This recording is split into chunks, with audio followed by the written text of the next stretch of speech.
Okay, so we're fixing to make some fermented honey and garlic mix here. Need a cup of garlic cloves, which I have here. I gotta peel them and mash them and all that stuff. It'll take me 48 days. But anyhow, and then I've got this here fermenter cap that come, and it is literally, you just go like this, and that burps the air out of the jar, which is nice instead of me having to open the lid every day and let the air out. I just literally have to go up and burp. So that's nice. But anyhow, I'm going to peel and then slightly smash my garlic cloves here. And then when I get them all peeled and slightly smashed, I'll put them in a wide mouth jar because that's what fits my band here, is wide mouth.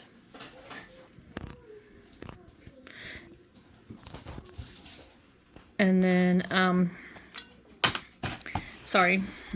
but then I just cover it with honey. And this here's local raw honey I got. It's best to use local because of, the bees are local to you. They got the pollen and everything collected, which helps with the allergies and the immunities and all that stuff there. So, anyhow, I'm going to get this here all mixed up. And then we'll take her from there. Anyhow, I'm just going to kind of, because peeling garlic is a chore. So, I'm just going to kind of slightly, I've learned if you whack it a little bit, you can peel it a little bit easier. So, I'll give it a whack here, which also takes care of the slightly mashy part. So, whack it, and it's been slightly mashed. And then, because you need the juices from the garlic, that's what will help ferment in there. And then place it in your jar. So I'm going to do that with all of this stinking garlic here. Get it placed in the jar, and then I'll be back. So, meantime, you can just imagine me doing this horrible job. Okay, I do want to mention, like this here, it's got bad spots on it, because when I dug it, I whacked into it. And be so, careful with your knife. Yeah, be careful with your knife. Eva's helping me make this. But anyhow, you want to be sure to cut off any of the bad spots. Don't put that in there. You don't want to ruin your stuff. What you're going to make. Yeah, so anyhow, just wanted to point that out to you. And this is organic garlic because I bought organic bulbs and then I growed organic garlic because I didn't do nothing to it but cover it and uncover it. Sick. So it's about as organic as I can get without paying for organic. And also you get sick. Yeah, if you eat bad spots. Yeah. But anyhow, I just wanted to mention that to you while we're working away over here on peeling this garlic. Okay, I guess we'll talk while we're doing this here for a few, because I got a few things I want to touch base with you on here. I got to read my notes here, because I have all this stuff written down, like keeping a binder for, if and when there's never no internet. But, plus it's easy access for me. Just pull my binder and, have it done. First off, peeling garlic is the worst job ever. It's so sticky. That's why we use this and smash it. Yep, that's why we're smashing them. But while you're fermenting in here, okay, so as I was saying, the garlic, it'll ferment. The juices from the garlic mixes with the bacteria and yeast type stuff that's in the honey, and it's all a great combination for making it ferment. Now, honey can give you the cause for worry on botulism, so you need a pH of below 4.6.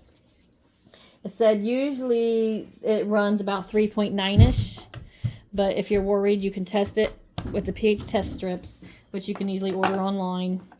And then if it's not below 4.6, just add a little bit of your raw vinegar to it, and that will get the acid level where you need it to be. So, and then just check again, make sure you're good to go. But the other thing is while this is fermenting, the garlic can turn like a bluish greenish, which if you've ever canned with it or anything, you may have seen it happen with that. And that's perfectly normal and okay to eat still. So when you do get this done, it takes about a month. It said you'll start seeing bubbles rising in the top of it. And that's after a week or so of it. You'll get bubbles up around on the surface of the honey. And that's good. That means, yep, you're the chef. That means it's fermenting like you want it to do. So, you know, look for that to be there. And if it is, then fantastic. You did your job. And then just, you know, mix it, burp it. Make sure, you know, you got the air can escape out of it. Because it is a ferment, so it does need to be able to breathe. And it said set it on a saucer because it might overflow, drip out. So that's just something to be wary on, like making a mess in your cabinet. Because you do got to do this in a dark place. Man, Eva, you're fast. So, but that's about it. But when you go to use this, it's super great for like cold and flu season, kind of like the fire cider is. And also, you can eat a clove. They said the longer it sits, the more mellow the garlic sits, and the more runny the honey will get. That's not easy to say. So, you know, you can just throw a clove in your mouth, chew on a clove. You can take a spoonful of honey, or you can take a spoonful with a clove in it and do both. You can even cook with the mix. That way you get your boosters and stuff. The honey has, hold on, let me pull it up here. They're both a superfood, but the garlic is great for your heart health, lowering some blood pressure, cholesterol, preventing some blood clots in your vessels. And they have antioxidants in it that makes your immunity strong, and it's great for brain health. I'm taking a break. Okay, you take a break, ma'am. So, great for brain health. So, you know, it can help with inflammation in your brain that could cause dementia, Alzheimer's, and stuff based on everything I've read. I'm still trying to learn to like honey. Working on being an adult with that. But anyhow, that's just some of the stuff I wanted to touch base with you.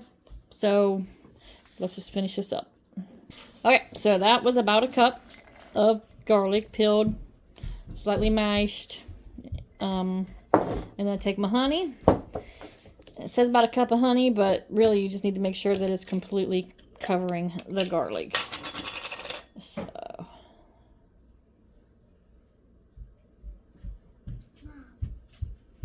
Mommy, what? I want to tell me. Okay, I will. So anyhow, you need this. I mean, this is thick. It's going to take some stirring and some convincing here, but you got to get it completely covered, and then it'll start fermenting itself. Whew. Sticky, sticky. And the more it sits, the less burping it will need after time. But you know, for the otherwise, for like the first month or so, you're going to have to make sure you're burping it every day. And then I'm going to top it off the rest of the way. That way I know it's covered. And the last step is to put your lid on.